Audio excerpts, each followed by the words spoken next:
dan selamat pagi. And first of all, happy Malaysian Studies. Okay, so you all know that today me and Sanim are going to be presenting. And our topic for today is Parliamentary Democracy and General Election. Ya, dan kita orang dah siapkan video untuk korang. Dan video ni menggunakan bahan-bahan yang simple.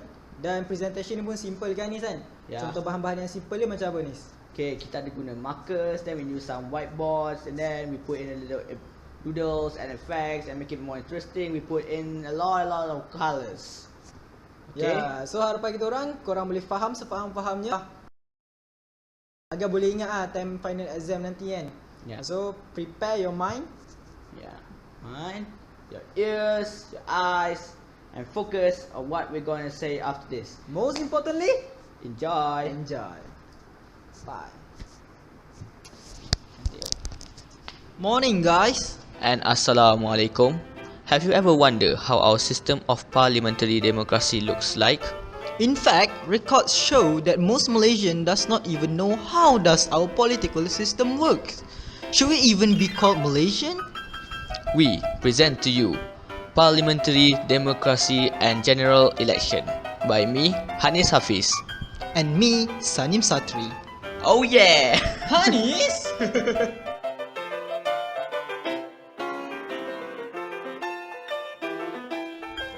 For the first topic, what is parliamentary democracy?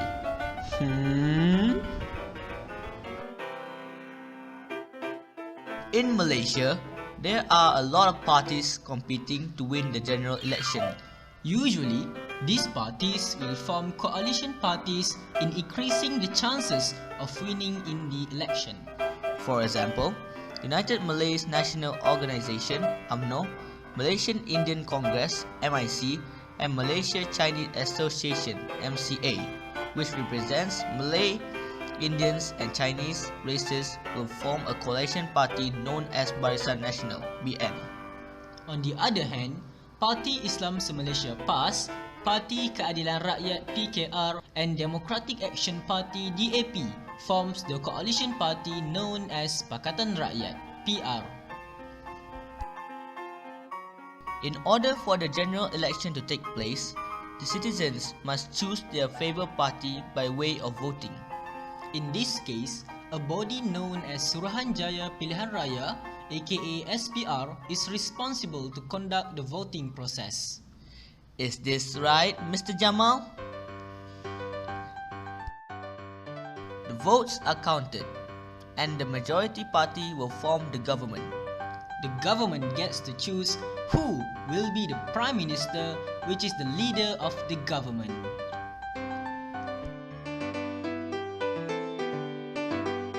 Hey Sanim, do you know that Malaysia and America has a different political system? Oh, really? No wonder they have president but we have Prime Minister. Exactly. Let me show you what are the differences. First, let's look at this Obama guy. Their system is called presidentialist democracy. See that? Obama is called president and not the prime minister. The president is directly voted and elected by the citizens. This means the parliamentarians have no power in choosing the president. Oh, I see. It is all based on the people's votes. Yes, that's right. Next, he is also the head of government. Besides that, he is also the head of state and head executive. This places the president in the highest position in the country. Lastly, the only way to remove the president is through impeachment.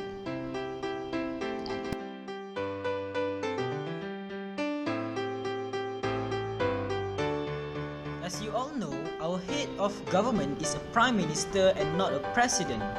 The Prime Minister is not directly voted by the citizens but he is chosen by the parliamentarians. Normally, he is the leader of the winning party. The Prime Minister can only be removed by the vote of no confidence among the parliamentarians. He is also not the head of state, cause our head of state is Tuanku Mudasim Bilahi Muhyiddin Sultan Abdul Halim Al-Muazzam Shah Ibni Al-Mahrum Sultan Mahdi Shah, or simply the Yang di-Pertuan Agong.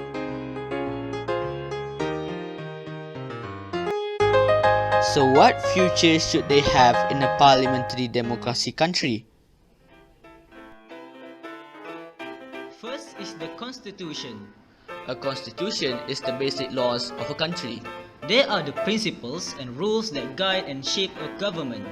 Our constitution is based on the 1948 Federation of Malaya Constitution and the 1957 Constitution of Independent Malaya.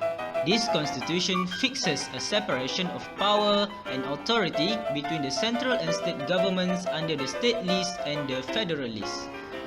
And also another joint list that involve both governments known as the Common List.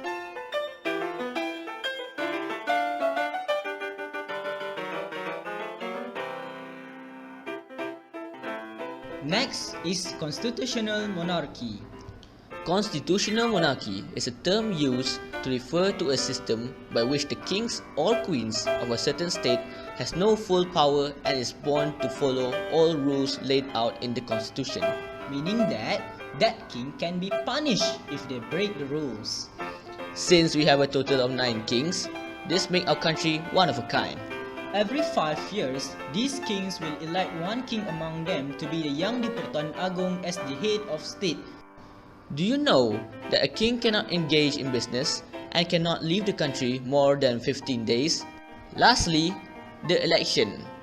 An election is... Wait, Hanis. We are going to discuss about the election in the next topic. Oh, okay. In conclusion, does these 3 features are contained in Malaysia? Let's check.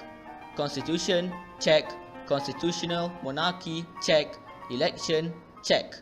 Yes, they do. Exactly. So, this makes Malaysia a parliamentary democracy country. Wow. Alright, Hanis. Now, we're ready for the general election. Great. Okay. The general election is conducted by the election committee or the Suruhanjaya Pilihan Raya. It will go through 6 different steps before a person can be elected as the representative. First, the issuance of writ. Second, nomination. Third, election campaign. Fourth, polling. Fifth, votes counting. Sixth, and lastly, the announcement of the winner. Only then a representative can be elected. Wait a sec. Look at Theo. She looked puzzled. Please, one by one, Hanis. Alright, let me explain. When there is a vacancy in the parliamentary seats or state legislative assembly, or when the parliament is dissolved, the SPR will initiate the first step of election, the issuance of writ. SPR will issue a writ to the returning officer. Basically, a writ gives the returning officer the power to conduct an election. Simultaneously, a notice of election will be gazetted and posted for public view. These notices contain the date of nomination and polling. Nomination process starts from 9 a.m. to 10 a.m. All candidates must hand in their registration form to the returning officer together with the election deposit. Details of the candidates will be viewed to public from 10 to 11 a.m. Any disagreement can only be sent between these periods. All candidates must fulfill certain criteria and conditions before they are allowed to be a candidate. If there is no problem, only then the process can move to the next level. That is the election campaign. The election campaign will start 21 days before the polling day. All candidates are allowed to promote themselves through various ways such as presentation of manifesto towards public. If they wish to hold an open speech, they must first get the permission from the police.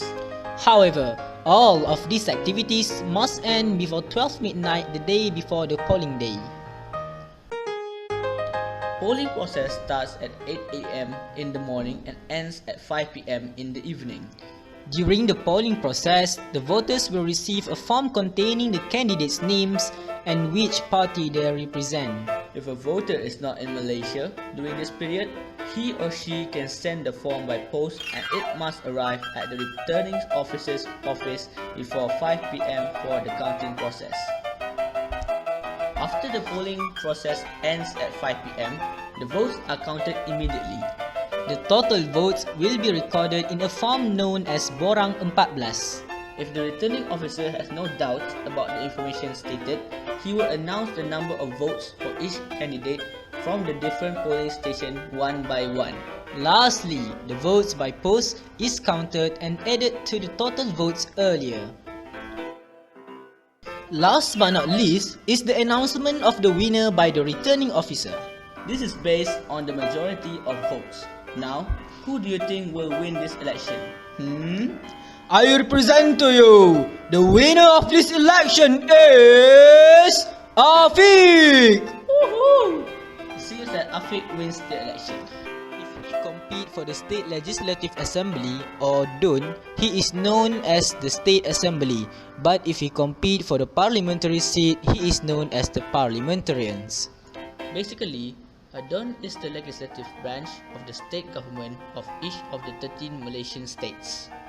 Which mean every state have its own state legislative assembly representing their own state government.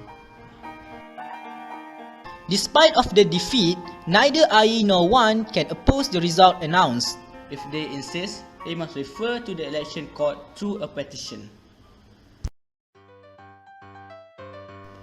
General election 2013 has just passed, but even then, many was not satisfied with the results.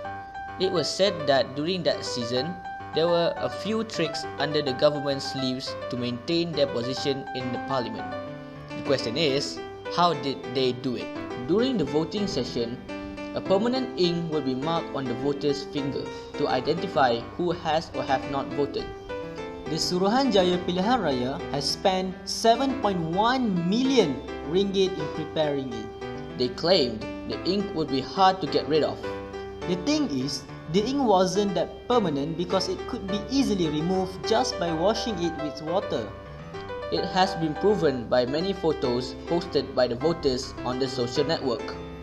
SPR also claimed the ink should at least last for 24 hours. Isn't it weird?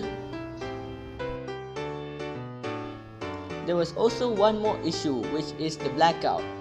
Blackout happened like this. Okay, the counting starts. Looks like PKR has a big chance of winning the election this time. Yay! Free education coming. Whoa, what just happened? Who turned off the lights? Okay, it's back on. Wait, what happened, man? Barisan Nasional just got more votes. Some says during the blackout, someone changed the voting ballot. The weird thing is, TNB said there were no records of blackout, so someone had personally switched off the main switch. Who was the responsible for this act?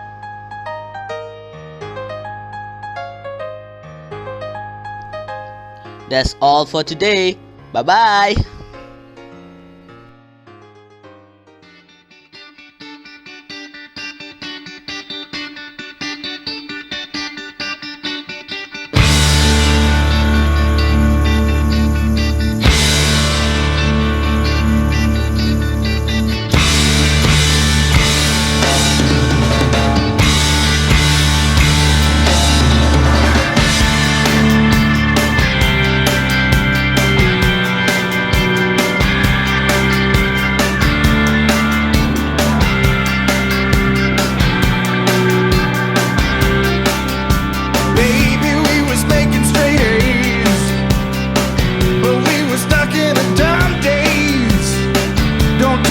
To memorize your lies, I feel like I've been hypnotized. And then that magic man, he come to town. Woo-wee, he done spun my head.